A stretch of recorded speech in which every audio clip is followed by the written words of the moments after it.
Hola amigas y amigos, ¿cómo están? Espero y se encuentren de lo mejor en estos tiempos de pandemia. Mi nombre es Eric Sade y estamos aquí haciendo la recomendación literaria como todas las semanas. Y hoy venimos a traer a un grande de los grandes y es este gran libro, El mundo de Sofía. De verdad que este libro te va a volar la cabeza, tanto como su novela y su curso de filosofía. Son dos cosas que se toman de la mano y te llevan caminando en toda la historia. Este libro, desde su nombre, podemos establecer que Sofía, que es sabiduría, nos va a abrir la cabeza, nos va a hacer pensar, cuestionarnos, aprender filosofía y a través de una historia muy buena, de verdad. Y tenemos que hablar, para empezar, de los personajes. Tenemos al personaje principal, que es Sofía, y Sofía de repente está viviendo su vida cotidiana en su pueblo natal, con sus amigas, amigos, sus profesores, su madre, sus familias, totalmente una vida normal y común como la de todos nosotros, hasta que de repente recibe una carta en su buzón y esa carta lo primero que genera es una pregunta. Y esa pregunta es: ¿quién eres? Esa pregunta hace a Sofía cuestionarse y preguntarle a todo su entorno quiénes somos.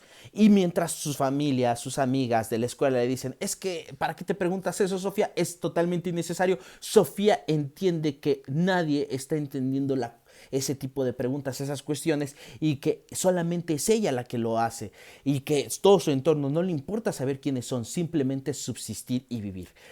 Sofía, a través de esta pregunta, le llega otra carta y es la pregunta: ¿de dónde vienes? ¿No? Entonces, Sofía, ya no solo al preguntarse de dónde vienes, quién eres, por qué estamos aquí, empieza a tener las cuestiones básicas de la filosofía que todos hemos tratado de responder y entender, y absolutamente seguimos en ese camino. Sofía se va adentrando en este camino y empieza a recibir un curso de filosofía.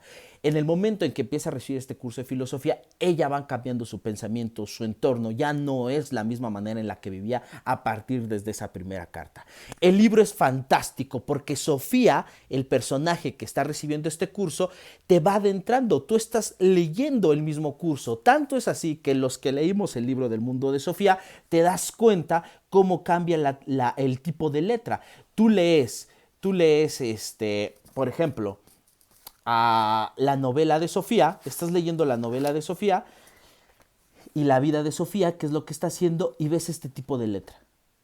Y posteriormente, cuando tú llevas al personaje a leer las preguntas de Sofía, cambia este tipo de letra. Es decir, esta es la carta que recibía Sofía, esta es el curso que estaba recibiendo y esta es la vida de Sofía. Desde ahí te está volando la cabeza. Este libro de verdad es fantástico. Mientras estás leyendo tú el curso con Sofía, te va adentrando a los filósofos clásicos, te lleva a Sócrates, Platón, Aristóteles, y te lleva al mito de la caverna, te lleva a infinidad de cuestiones básicas de filosofía, hasta llevarte a Nietzsche, Sartre, Comte. Es un camino. Si no sabes o tienes la intención de leer filosofía, este libro te va a ayudar. Me sucedió a mí que antes de estudiar la licenciatura en filosofía, yo no sabía leer filosofía, agarraba a cualquier autor, empecé desde Nietzsche y posteriormente agarré a Platón y después agarré a Sócrates y después retomaba a Sartre, después retomaba a Comte y no entendía. Yo hacía una interpretación de los autores, pero no llevaba una secuencia. Tal vez no era la forma correcta. Y este libro te da un autor, te dice cuál es su primer escrito y te lleva a la interpretación del mismo. Y te dice por qué otro autor lo interpreta de esta manera. Entonces, este libro de verdad es fantástico, es una pieza de arte.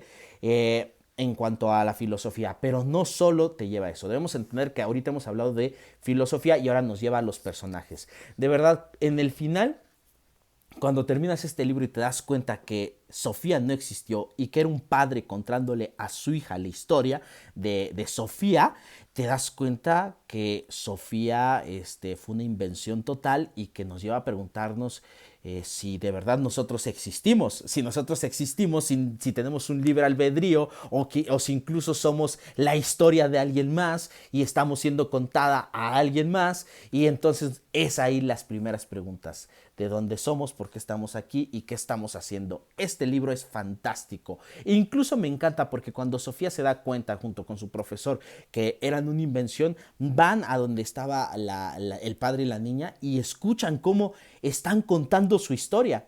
cómo están contando todo e incluso están manejando su misma conducta. Pero Sofía crea una conciencia y esa conciencia es la misma filosofía. Nos lleva a generar mente, conciencia, a todo, absolutamente todo, entender nuestro entorno. Entonces la filosofía y el mundo de Sofía son dos cosas que tenemos que tener siempre en cuenta. Es un libro que recomiendo muchísimo y no lo podemos dejar pasar. Un gran clásico. Amigas y amigas, si quieren aprender filosofía, creo que este podría ser la puerta para ese magnífico mundo. Así que cuídense mucho.